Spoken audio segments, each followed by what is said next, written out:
By the way, oming feels really good. Oh, like it if you're does. really stressed out and you just take a deep breath and go, and you feel the vibrations in your cheeks and in your chest. You just do that a few times until like you have no oxygen left in your body. Hi, I'm Kelly. And I'm Leanne. And we're the Mystic Misfits. We're so glad you joined us for this conversation we're having about meditation. We chose to focus on meditation for our first big conversation of the podcast because it's had such a central role in the spiritual evolution we've both been experiencing over the past year. Now, any conversation we have is never about one thing, so we'll delve into a few other topics as well, like near-death experience and the tarot, but in the end, we'll bring it back to our central focus of meditation and the profound impact it's had on our lives. We hope you enjoy this conversation. Kelly just fell out of her chair. Here we go.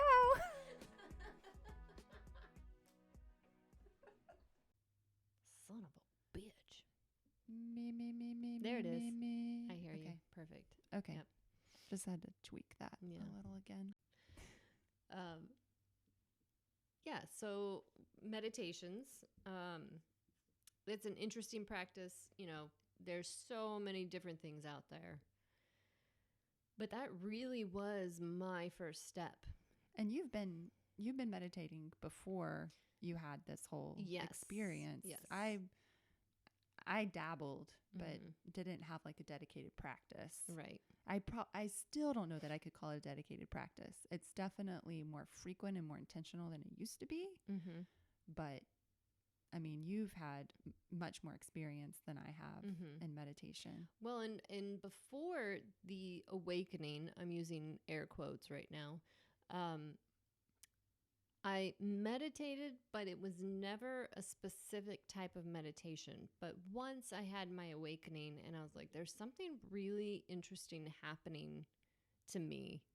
I had to go into those meditations that were guided, where it was meeting your higher self, talking to your spirit guides, getting in touch with your intuition. Mm-hmm. Because before it was... I didn't have a great marriage, so I was meditating to find peace. Yeah. Whereas once the awakening happened, I was meditating to find clarity on what the hell was happening, because I felt so alive. Yeah. But at the same time, untethered, I guess would be the right word. Because I didn't know what was happening. Mm-hmm. I knew I wanted to leave my husband. I'd known that for a while, but I knew now that there was no other option. Yeah, you were following another path, and you needed to understand it. Yes, and the only way to do that was with this guy. Well, the only way I could see to do that was with this guided meditation practice that I went through. Now I'm curious. How did you start listening to yourself? Like because you just don't like one day wake up out of nowhere. Like it started somewhere. Yeah.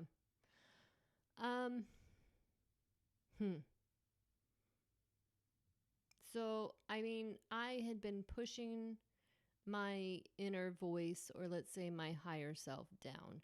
I had been numbing myself. I became a heavy drinker, which is really easy to do when you're living in Europe. I was living in Europe at the time. And when we moved back to the States, and I started to really look at things, and it was like I couldn't breathe anymore, because I had been pushing down the need to get out for so long. It took me 3 months to finally vocalize what was happening and what I wanted to do. Yeah. And, but starting in November, when it started, I started my meditations, because I knew that something had shifted and I needed guidance. Mm-hmm. And it wasn't the kind of guidance that I could get from like another human being. Yeah. It was something that was inside of me. Yeah, I wasn't even here like that whole month of November. Pretty much, I was gone. Yeah. Because that's when Mom was passing, Mm-hmm. and I didn't know Right. that was going on at that time with you. Yeah. But you were the first person I ever told. Yeah, I remember. When we went to lunch, and I said, I am leaving my husband. Mm-hmm. And I think I told you at the time, I was like, I don't know, it's just something has changed inside of me. And like, I have to go down this new path. And basically, you know, like the divine feminine was coming to me and saying, now's your time, Kelly. It's your time. And you need to follow me. You need to have faith. You need to trust. And follow me. Mm-hmm. And what's funny is that I have a hard time with that. I still have a hard time with that. I mean, I'm learning how to read tarot right now, and I swear, every day I'm throwing those cards, being like, is this really what I'm supposed to be doing? Like, right. I still struggle with that whole following blindly. But the meditations, the guided meditations, have been so amazing for me. I've learned so much from them, and I've heard so much from them. Mm-hmm. So, and I know I've sent you a ton of the guided meditations, and you've started doing Oh, them. yeah, I love them. Yeah. I think they're great. Old me would have, seen some of those meditations and just thought, this is new age mumbo jumbo, I'm not going to do that. Mm-hmm. Yeah. And, but I still thought, well, the science shows that meditation is good for you. Yeah. So I'm going to do it, and I'm going to conquer my mind. Mm-hmm. And I'm going to train it so that I'm not in misery for so much of my life. I got this book, which is a good book. I recommend it. It's called Why Buddhism is True. Mm-hmm. But it's largely about the science of meditation and why it actually works. Right. Mm-hmm. And so like if I did practice meditation, it was silent meditation. And sometimes I would use my husband. He has this thing that you put on your forehead that tells you whether or not you're in a deep meditation. Mm-hmm. And it kind of gives you a scorecard at the Oh end my God. about how well you did meditating. It'd be like, Kelly, you fell asleep again. Which is, he loves to meditate that way. So great. I tried it a few times. I was like, that's interesting. It is, it's a good tool for training your brain. Yeah. And, sure. Being able to just kind of like practice not getting lost in your thoughts constantly. Because your thoughts are just so involuntary. Oh my God, my phone. Yeah.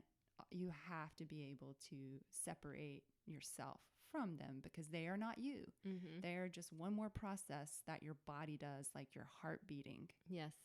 And you've got to be able to separate yourself. And I think, doing things like even using that thing on your forehead, although I don't really agree with scoring yourself, but whatever. It kind of helps you with that brain training. But I'm not sure what happened in me to, make me turn toward guided meditation instead. Mm-hmm. Some of it's just being open to spirit. Yeah. In a way that I haven't in the past, in a way I've kind of been afraid to, prior to my mom's death. And for some reason, I'm not anymore. Mm-hmm. I'm not going to just jump into anything, I'm still a kind of a cautious person. I always have been. That's just my nature. Mm-hmm. But to me, like if it's of love, and goodness, then it's of God. Right. And why would you reject it? You know, it's not something I'm doing for self aggrandizement, you know? Right. Yes. It's just like, I'm not doing it so I can get congratulated because I meditated today. You know, and nobody's going to do that anyway, but you know what I'm saying? I am doing it for personal growth, to become whoever or whatever it is I'm meant to be. And I think, I mean, I don't know, when my mom passed, like this is true for many people in that situation. It's also happened when my kids were born. So it happens with births and with deaths. You feel very close to the other side. Yes. And that whole reality is like, when it's with you, things are a lot less scary in the world. And I know that's not everybody's experience with death. Sometimes death is very scary for people, and I understand that. But for me, and because of, you know, all that I've been through in my life and, you know, work that I've done throughout my life, right, you know, spiritual work, you know, from the Christian perspective, death is not scary to me. And feeling close to it is not scary to me. If anything, it's comforting to me. Not in the sense of like, there's in the Christian world, one of the things that's negative, because there's a lot of positive things about it, but one of the things that's negative about it is that death is kind of held up as like, oh, it's the end of suffering. It's the end of pain. There are no more tears. I just want to go and be with Jesus. Yes. And because of that, you're just holding on to that. Like, well, I just can't wait till I die. And you forget that what you're here to do. Right. It's very easy to forget what you're here to do and just what you're here to be, actually, more accurately. Like when I think about how I think about it now, it's really what you're here to be more so than what you're here to do. And I know that when we die, we don't end. Our bodies die. We go on. Right. There's a lot of, you know, even if you're super science minded, there's a lot of really good research out there that kind of proves this point. Does it prove it definitively? No, we could never do that. But I mean, the evidence is there. It's like, out there. We go on. Yeah. And that's always been my belief system. So it's easy for me to accept. But I really do deeply believe that. And I also don't think that the framework that I was given as a child has given me all the answers. You know, it was a good start, but we're supposed to continue seeking and growing. We're supposed to evolve. Right. Yeah. Throughout life. And that's why we're here. That's another reason why, I guess that whole, I can't wait to die. For me, it's like, well, you're here for a reason. Right. We're here to learn something. Yes. And hopefully become something and carry that with us. You know, I don't want to die the same person, you know, in 20 years that I am today. Right. Yeah. I hope that you've evolved and learned and yes. Exactly. So I guess I would just say that I just became more open. And it really is. It's because of that connection to the other side of that assuredness that we go on and that we're here for a reason, and that that reason's really simple. We overcomplicate it way too much. And so for me, just to kind of anything I can do that helps me stay embodied in that truth on a day-to-day basis, I'm ready to embrace. Right. And that includes guided meditations, even if they're a little woo-woo. They're a little woo-woo. I love the woo-woo in it, though. I got to admit, I love the woo-woo. And you've always had that bent. Yes. But for me, it's somebody who's, very like cerebral. Yes. And like, well, you have to show me like don't get me wrong. I've always been kind of a woo-woo person too. I'm not going to pretend that I'm just not. a hell of a lot more woo-woo. Right. But I also then I want to look for, something to validate it. Right. Yes. Yes. And now I'm not afraid. Like for me, it's just like my inner knowing is enough. Yes. It's enough validation because we're never going to be able to prove these things with our minds. Nope.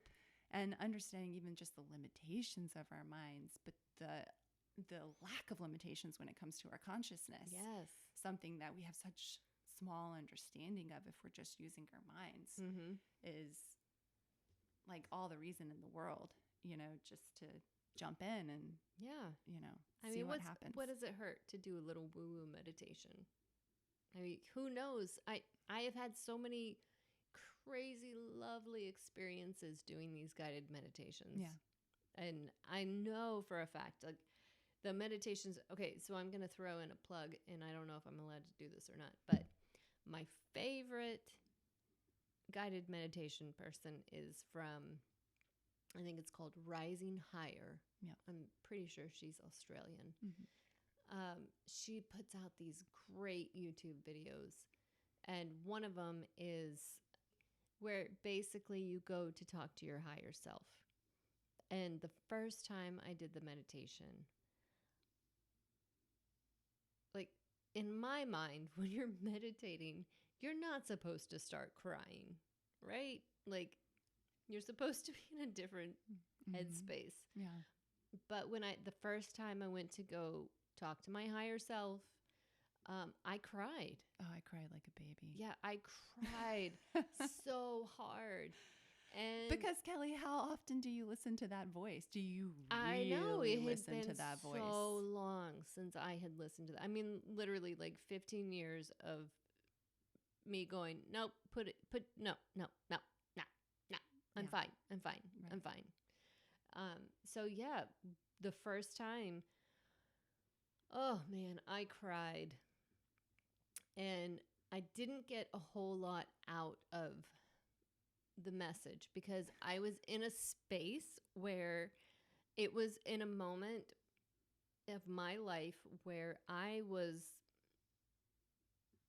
really hurt and kind of distraught. And so all that my higher self said to me at that moment was, you have a superpower, and your superpower is unconditional love.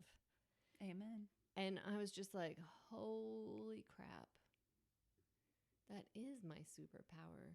Because no matter how many times somebody kicks me or hurts me, I do come back at them with love. I might not, like my ex-husband, I might not stick around, but I never come at anything with anger. I always try to come with love. Right. And to hear, and it's funny because I always say, like, my higher self never says things that I would say to myself because I've talked to her several times now. Yeah. But the moment you hear it, you know it's true. Yeah. And it was like, holy crap, yes. And every single time I've gone into that meditation, I've talked to my higher self. What is, and I wonder this, like, what is this, the Holy Spirit? Like from a Christian perspective, is that what they're talking about when they talk about the Holy Spirit? Well, okay, so I talked to my dad about this. Okay. And he was saying, okay, so your higher self, he's a preacher, so he's going to come at it with a Christian aspect. And his thought was, well, you mean you're talking to God? Well, yeah, okay, but I'm talking to my higher self. My mom was laughing in the corner. She's like, oh my gosh, you two are so stubborn. Because he's like, you mean God? And I said, yeah, my higher self. No, you mean God. Yeah, I'm talking about my higher self. Right. And it was just back and forth the whole time. And I'm like, but why do we have to, like, okay. And finally I was like, okay, we don't have to put a name on it. Yes, I'm talking to my inner spiritual being, whatever it's going to be. But yes, it is speaking truth. And there is no doubt in my mind when I hear it that it's truth.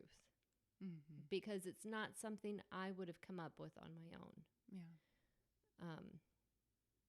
And I mean, I know you've gone to talk to your higher spirit. Do you have experiences with that? Yeah.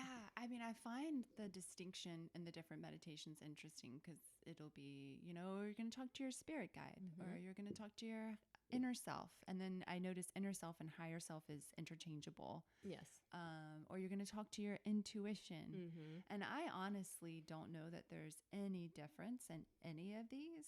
Like, I mean, this whole idea of spirit guides is a little more distinct. Right. I mean, it's not something that I necessarily believe in, but it's definitely not something I write off. It's actually something you'll see a lot in near-death experiences is people reference these, spirit guides. Who knows if they're like some soul that you've known from another life who's on the other side and living in union with God. And so they're there to kind of like convey whatever they can to you about ultimate truth while you're on this side, like struggling and doing the best you can, but you can't quite see it because we've got this whole veil, right? That we're trying to connect through. So like, I'm not sure like what the difference is. But it is kind of neat to give, like, I mean, we have, the Jewish faith and the Christian faith, like they have a million different names for God. Oh yeah.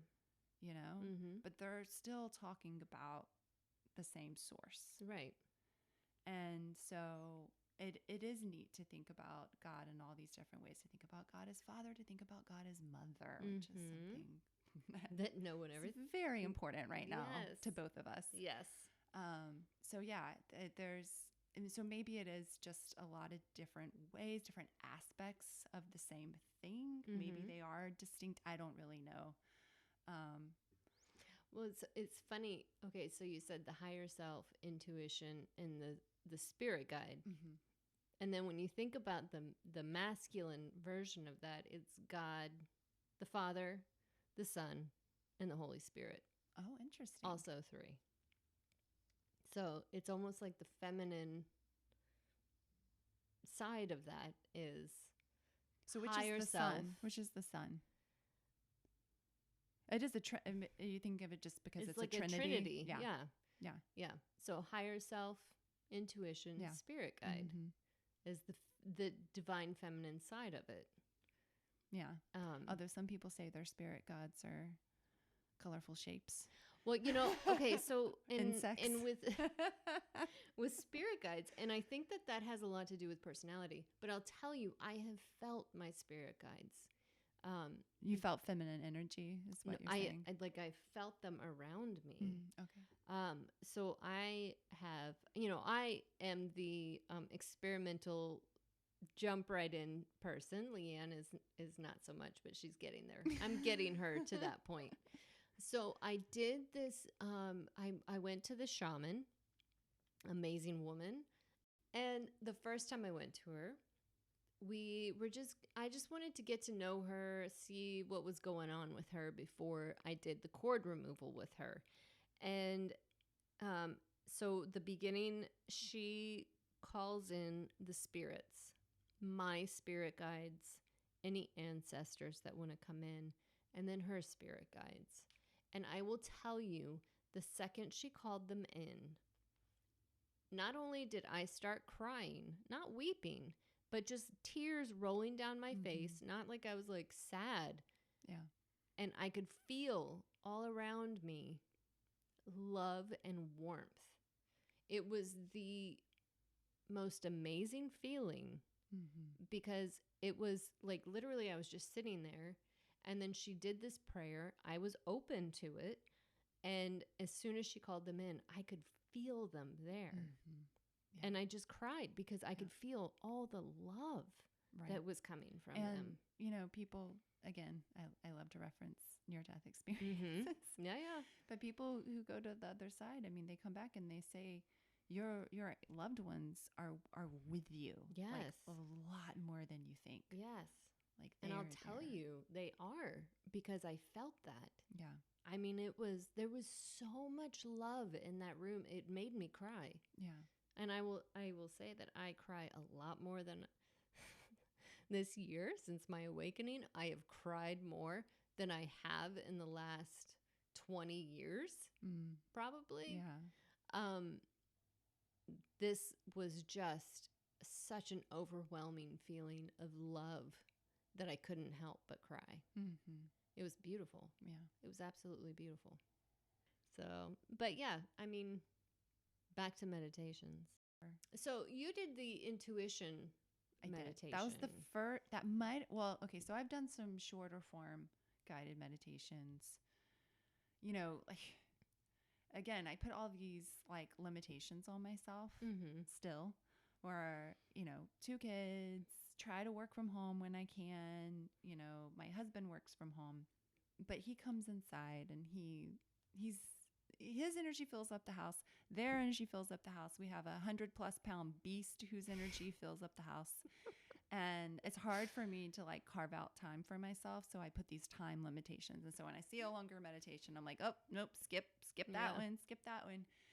And so to really, really prioritize it, because I've been trying to prioritize things that are healthy for me, because like my kids are getting older and I think I only have so much time left with them. And they have certainly seen me struggle. Yes. And I'm like, I want them to see me living more fully, because I know that is what they take with them. Yes. It's not the things that I tell them, well, you should this and that. It's what they see from me. Yes. And if I don't do this now, they will never get to experience it or benefit from it.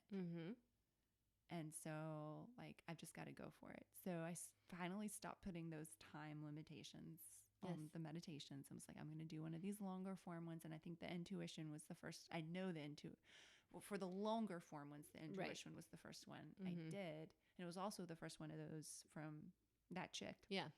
From Rising Higher. Her voice. I love her. Do you think we could talk like that if we really tried? I don't know. I don't have an Australian accent. Oh, you sound kind of soothing there. You could do it. I could do some meditations. Maybe that'll be one of my things. I'm going to start meditations on YouTube, but not in this voice. I'll do it in this voice. You're relaxed, and the more relaxed you become, the better you feel. And then the better you feel. Imagine that with this, like, the more relaxed you become. Binaural with the music going in the background. The music in the background, By the way, oming feels really good. Oh, like if you're really stressed out and you just take a deep breath and go, and you feel the vibrations in your cheeks and in your chest. You just do that a few times until like you have no oxygen left in your body. And it feels amazing. It does. So back to the first meditation, of course, I did was the intuition. And that was the one where I cried like a baby. And, I got hung up on some of like the imagery, when you're coming, when you're coming into these guided meditations, like I told you, they're like, imagine a beautiful garden. And I'm like, nope, I'm in a forest. And so like, I'm not usually oppositional, but with this sort of thing, I can be. And then she was like, and the most beautiful woman you've ever seen. And don't get me wrong, like I love these meditations. I love her voice, but like, I'm just telling the parts where I get hung up a little bit. And I always get hung up on that part. Yeah. I just look at light. I don't even see a person. I just see light. Like when somebody or Leanne. I've tried to imagine Leanne there before, and then I'm like, oh man, I can't be holding Leanne's hands and trying to get intuition. So I go for light. You're so full of shit. So, but when you see someone who's like, I don't know, like just really embodied, like really full of spirit, and you can just see it shining through their eyes, and they just look gorgeous. They just look on fire because of that. So that's what I imagine when I see this quote, most beautiful woman I've ever seen. Yeah. And so I just kind of like go with these things. I try not to get too hung up on them. Yeah. And that's fine. I do manage just fine with that. And, with improvising and stuff. And just like, so at that point pretty deep into this Mm-hmm. meditation by the time you finally are like Yeah. taking the hands, which is what you do. You take the Mm-hmm. hands of your Of intuition Yeah. and you hold on to them. Mm-hmm. And bam, like I just get flooded Yes. with love Mm-hmm. and I'm trying to find the right word to describe this. But it's just like it's knowing. Yeah. That's what it is. It's a Mm-hmm. knowing, which Yeah. is hello, it's your intuition. Of course Right. they're going to flood you with knowing, but it's Mm-hmm. like you already have the answers. Mm-hmm. You know. Yes. You know what you're here to do. You know what the most important thing is. Mm-hmm. Why do you keep getting caught up in all the riffraff? Yes. Stop it. Yeah. Mm-hmm. And all the things that like I really want to do, I are the beautiful things I'm here to do. Like Yeah. obviously there's like some nonsense stuff that's like, oh, that would be fun. Yeah. You know, but like the things that give me life, Mm-hmm. you know, give me expression. Like what?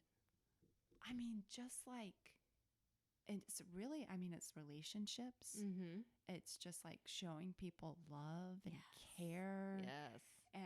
And just in whatever situation you're in, but I'm constantly like judging myself. Mm-hmm. I mean, that's all we are though. We're just vessels of God's love. Yeah. I mean, at our best. Yes, at our best. And I'm not saying I'm at my best because I still have some pretty crappy moments, but that goes into a whole nother episode of trying to wade through the awakening, because I'm going to tell you, man, being in this awakening is not comfortable. I'm not sure there has been a moment that has actually been comfortable Yeah. throughout it, Yeah. except for those moments in my meditations when I'm talking to either my higher self or Yeah. most recently I'm going into more of the silent meditations, which I'm not sure if I'm falling asleep or I'm just Right. I'm a bit tired. I'm a mother of 3. I do that too. But I am trying to get. Here's my other problem. I like to get through my steps.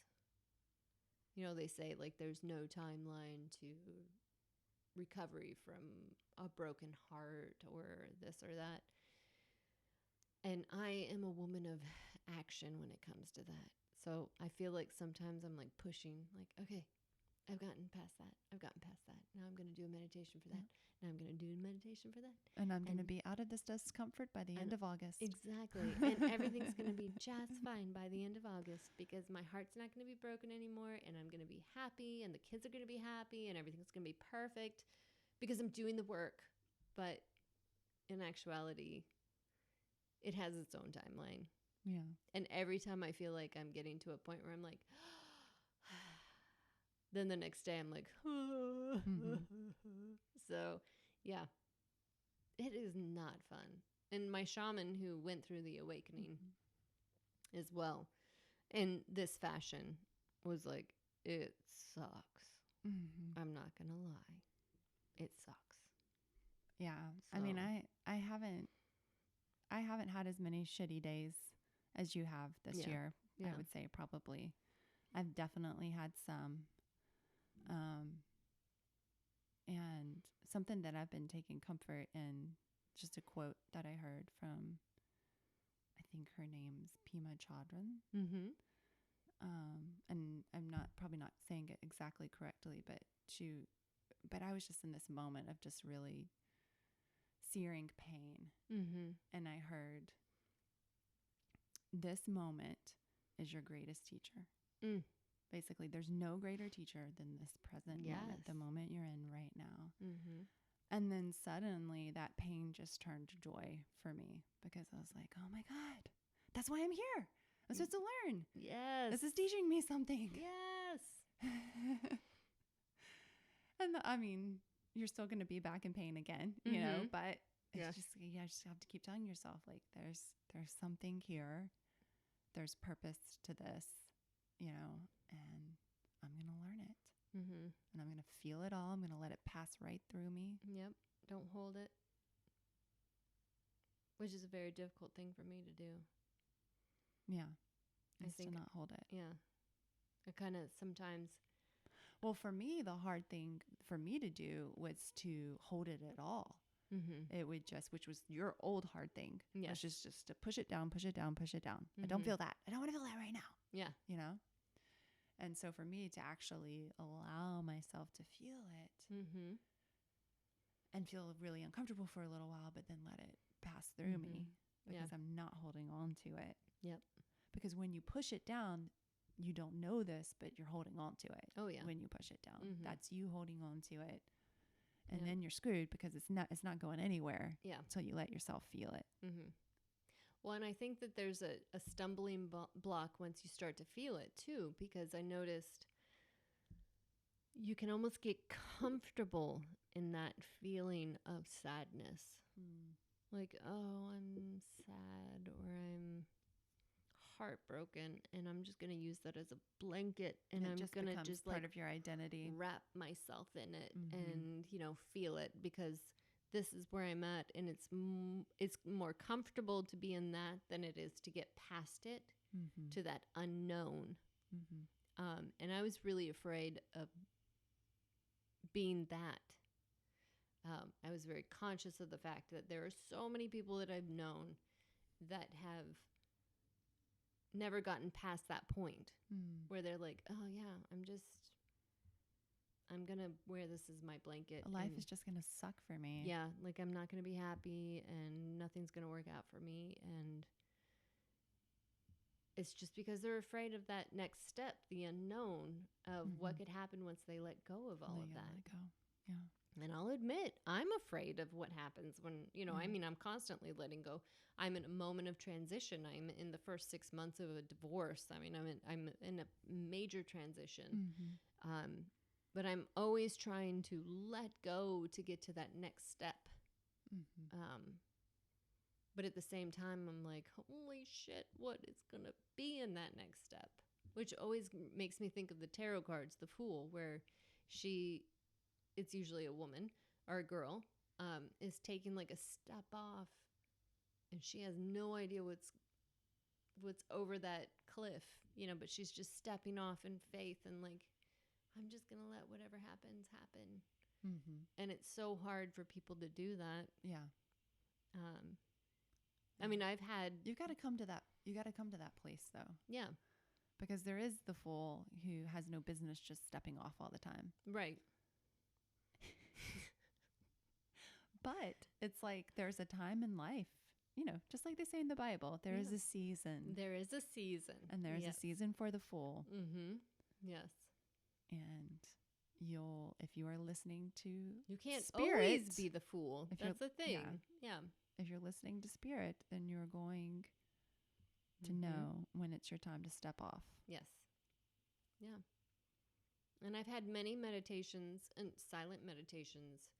And there was a shadow work meditation I did where it was basically like a hypnosis, where the only thing I remember about it was an hour-long hypnosis meditation about working with your shadow. And right before I woke up, the only thing I remember is an image of me stepping off of a cliff. I saw my foot. I didn't see myself. I saw my foot. Like, I was looking down at my foot. I'm stepping off of the cliff, but I'm not afraid. It was like almost excitement. Like, oh, what's going to happen? And then I woke up from the hypnosis. So that was really cool, because that was around the time that I was really starting to learn tarot. And what the cards meant. So when I woke up, I was like, holy crap, I know what that means. Then I've had another meditation that was a silent meditation, which was more of a dummy kind of meditation, where I I was walking, I was following a light that was going down a set of stairs. And when I got to the bottom of the stairs, you couldn't see anything. And I'm like, oh, sweet. It's like the Fool. I'm going to take my step off. And when I took the step off, I flipped over on the stairs and I was like at the top again. And I had to go back down the stairs. It's like that Mondrian painting. Yes, exactly. And this meditation went on forever. And I was just always on the stairs. And I realized what it was telling me was, you don't actually have faith in what you're stepping into. Like, you are stepping into it with this predestined imagination, like what you expect to be there when you step off. Mm-hmm. But what you don't understand is that when you actually step off into this, you don't have control over don't what have it's gonna control. be. So stop trying to control what you're stepping into, Mm-hmm. you know, because you're just going to end up at the top of the stairs again to go down until you learn your lesson. Until you learn your lesson. Ooh, it was a really frustrating meditation. But at the end of it, I realized what it was telling me was stop trying to control so much, which, yeah, you know, when you go through a lot of crap in a year, you're trying to have some semblance of control because there's so many things that are out of your control.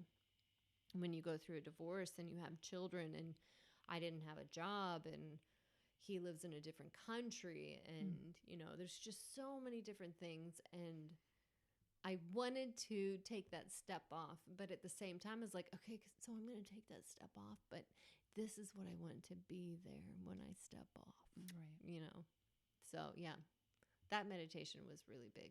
But once again, that brought me back to the tarot, where it was, you know, you really have to be the Fool. You have to take that step without knowing anything and just trusting. Yeah. Because the second card in the tarot, that's the first card in the tarot, the very first card. The second card in the tarot is the Magician, which is then manifesting what it is that you want. So once you've taken that step as the Fool, you get to manifest what it is that you want in your life. So that's what I've learned so far. The first and second card. No, I've learned a lot more than that. But in today's conversation, that is, you know, Yeah. with meditation involved. So I'm going to keep going Go. with the meditation. Do it. I did a menstrual cycle meditation. Yes. Because we're going to the beach next week. I don't want that period gone. We don't want no shark attacks. Oh my. Things you never thought you'd do. But back to that, I just want to say one more thing about the intuition meditation that I did, because it really was like that first one that it was just more like, because every time I've meditated before now, it's been like, that was good. You know, I enjoyed that. But after that one, it was like, I felt like I had been given a healing, basically. Yeah. And I do think it's a problem for women in particular not to listen to your intuition, because we live in a quote unquote man's world. Yes. And, you know, the things that we have to offer in a lot of ways aren't appreciated. And I had been feeling a lot of that, and I had been struggling with that. Like, you know, I just give so much, you know, like right. I work so hard. You know, I have a good life. I'm not like a slave or anything, but you know, sometimes I feel like a slave with children. But you know, it's just like, I give so much, and I do the things that feel necessary to my heart. Yes. And then I also try to do all the things that are quote unquote expected from me. And you can't do it all. There's no way you can do all the things that are quote unquote expected of you and all the things that are placed on your heart to do. And all the things that you know are essential, like to your family's well-being and to your well-being and to just like the life that you're trying to build and what you're trying to create. Like, it's so much more than just like earning money, you know, and financial security. Like, there's like emotional and spiritual well-being and relationships and like just like bringing, God's love into this world. I know that sounds like ridiculous, but a ridiculous thing to say. Like, I mean, you can bring God's love into this world in so many different ways, but there are things that women do that not, I know obviously there's men who stay at home and there's women who work, and I love that. But that kind of caretaking is predominantly women, which is why it's undervalued in dominant culture. Yes. And it's painstaking work. I mean, you pour everything you have into it, and it's always not enough because you're not also, fulfilling the quote unquote materialistic needs. So like you feel this constant pull, especially when you're somebody like me who works from home, who's self-employed, who, just get stuff done when I can. And if I don't do it, then, I'm not helping bring income or whatever else. Yeah. And so like you're feeling that constant pull of like, well, I feel like this is important for the kids. I feel like this is important for the family, for our friendships, for the community we're trying to build. But like, I'm also not helping us stay afloat, whatever that means, or, getting all the resources our kids might need one day. And there's just all this ridiculous like talk that goes on in your head, and, because that's what the dominant culture is feeding you. And so when I was communing with my intuition, I was at a place where I felt like I was fighting for that in my life, where I was like, this is important and you don't value it. And I pour my heart into it. And you think that I am just like being self-indulgent all day, basically, that I'm not doing real work and that I'm not contributing. And like, just like basically saying, this is the life we wanted. Like when we started this whole thing, like we decided this was what was most important. I'm trying to make this happen. Right. And it's not being valued. It's not being appreciated. And I don't understand. And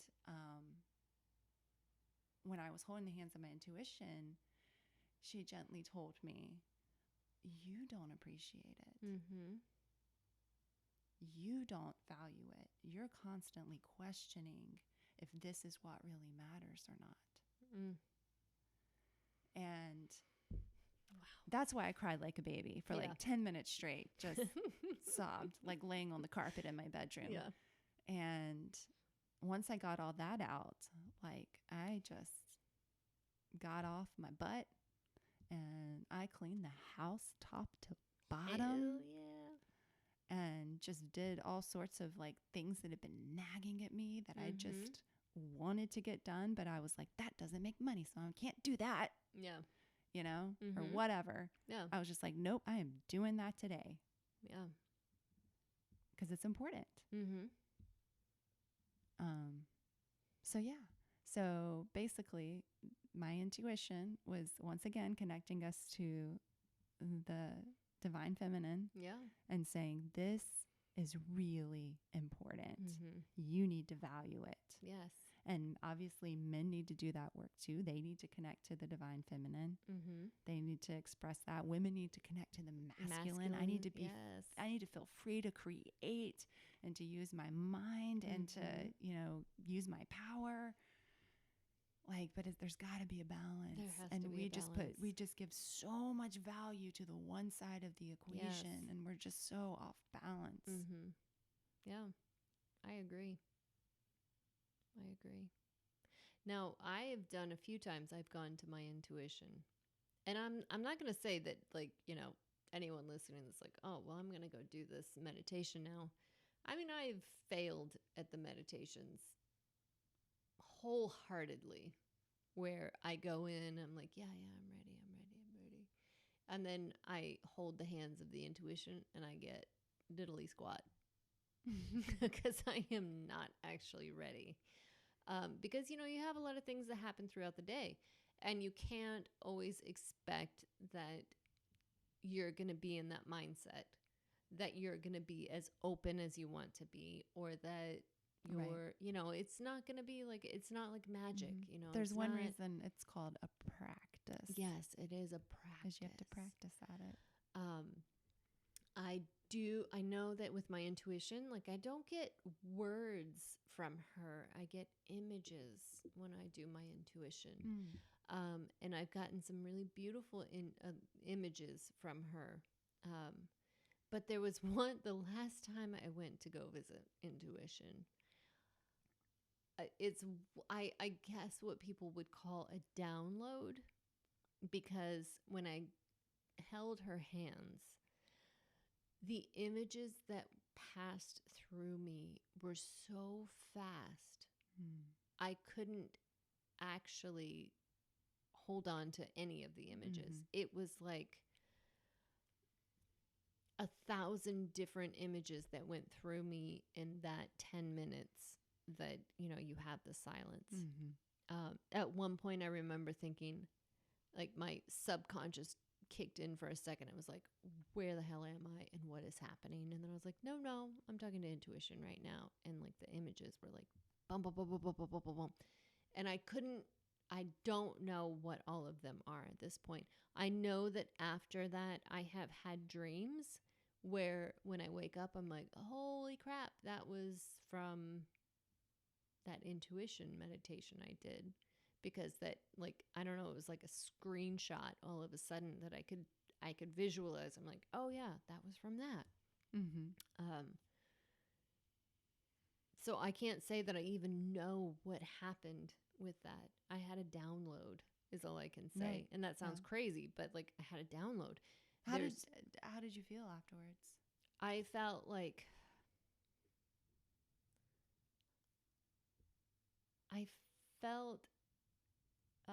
excited and confused. Yeah. I've had similar experiences. Like I'm thinking, oh my gosh, did somebody slip me some acid? Yeah, it's like she just gave me so much, but I don't know what the hell to do with that. Like I don't know. I mean, there's got to be somewhere inside of me that knows what to do with that and is doing something with that download, and I have not reached that scale of consciousness or whatever to know. You just haven't gotten to the other side of it yet. I haven't gotten to the other side of it. So you're going to be like, oh, okay, like, I see what was happening so there. Much sense. Yeah. I don't know, but it was so much information that came in at once. And how early was that in this whole awakening process? It was, that was just a few weeks ago. Okay. Yeah. So awakening in November. Let's see. So 8 months into the awakening where I actually was able to get like a download. And that was me, who is a Leo, who is like action oriented, like let's go. So I was doing, and my kids were in Europe for the summer for 2 months. So I had 2 months, which I have not had in 12 years. I had 2 months to myself where every day I meditated twice, sometimes 3 times a day. And I focused on myself, which most people don't get to do at my age. So I have a bit of an advantage, because those 2 months, which I needed to process the divorce and everything else that was going on, but I was able to just focus on myself in meditation for 2 months. And I know that's not something that most people can do. So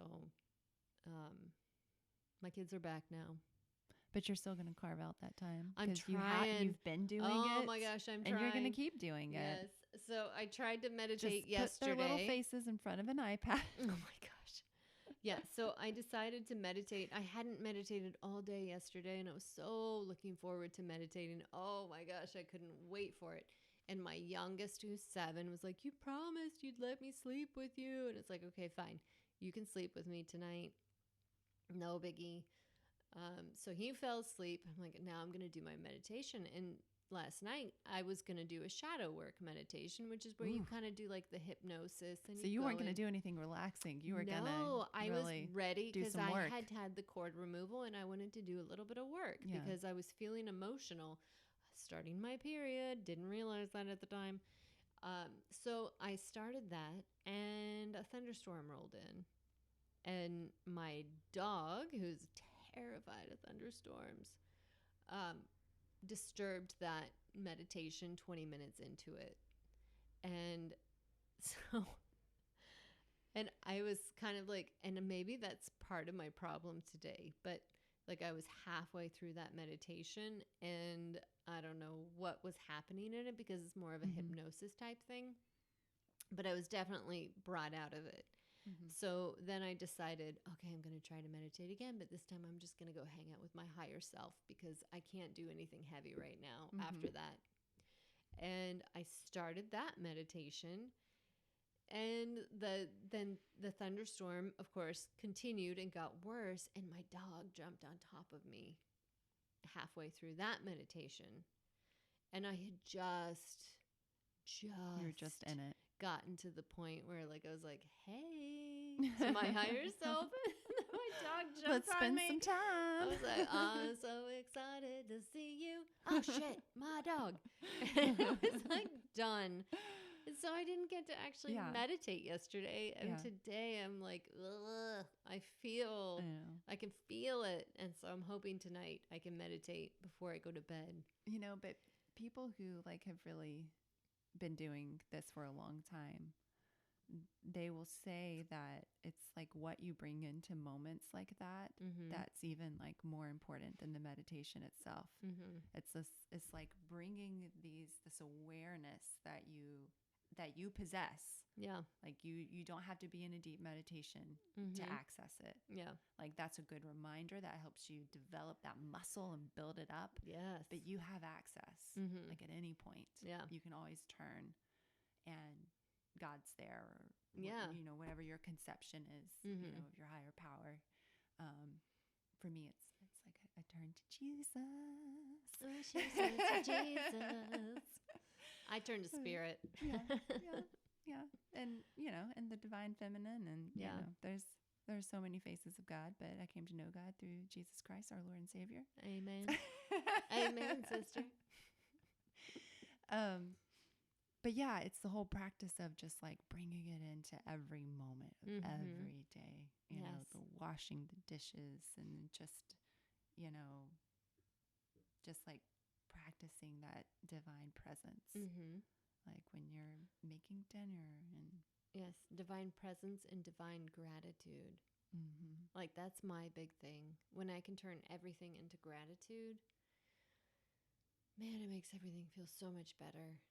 Like even those things that feel like at that moment are breaking your heart, if you can just phrase it in a form of gratitude, all of a sudden my heart's not breaking anymore. It's just, I'm so glad that I had the experiences that I did have that are now helping me to grow into the person that I am becoming. And then I think that also helps with the presence, like that part of like being present. Yeah. Not because if you don't get to practice it as you're living your life, right, then what's the point? There's no point. Absolutely no point. I was re-listening to an old interview with, not that old, just a couple years old, with Eckhart Tolle. Is it Tolle or Tolle? I never know how to say his last name. But his stuff helped me through a really dark period in my life many years ago, over a decade ago. So I was just going back and listening to him talk, and he does not meditate. He just, practices that consciousness in the moment, in every moment. That's so hard for me to do. Yeah. Because I'm a daydreamer. I love to dream about what could be. Yeah. I don't think there's anything wrong with that. I think you have been made the way you're made for a reason. And there's something beautiful about daydreaming. And there's some great, enlightenments that can happen in the middle of a daydream where you're just like, what? This podcast, this conversation for one. Like I'm just like, I have that happen to me where I'm daydreaming sometimes, and then just like light bulb moment. And I just like today, I was staring at a butterfly. You know, There's so many butterflies right now. It took my attention. It was a big, beautiful swallowtail. Mm-hmm. And she was missing a piece of her right wing. Mm. And I thought to myself, she has no idea. I mean, maybe she knows Mm-hmm. a piece of her wing is missing, but it doesn't matter. She's still butterflying the hell out of life. Hell yeah. I mean, she's just going from flower to flower and living her best life. And she has no idea the magic that she puts out. And Because it when doesn't, I see a butterfly, I see magic. and I really she's not sitting there on that flower worried that this gimp wing is going to slow her down and make a bird catcher. Mm-hmm. You know, Yeah. she's not like, oh shit, well, the rest of my life is ruined because of this damn wing, you know?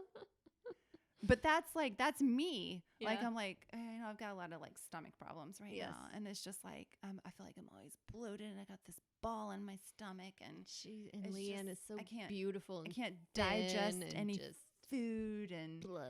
I know I just need to like, go take care of my IBS or whatever the crap it is. You just need to take a shit. Exactly. I'm just constipated, just spiritually and physically constipated. But I was just seeing this butterfly and it just made me realize like, who cares? Like life is never going to be perfect. My body is never going to cooperate with me fully. Yeah. Like I just need to be that butterfly. Yes. I just need to be my flabby ass. You are not. Oh my God. And I just need to, flit from flower to flower, bringing joy and love into people's and lives. Magic And who cares that, my wing is a little messed up and a bird might catch me. Like I'm in it for this moment right now. Amen. All right. So until next time. Yeah. We're sending you love. And light.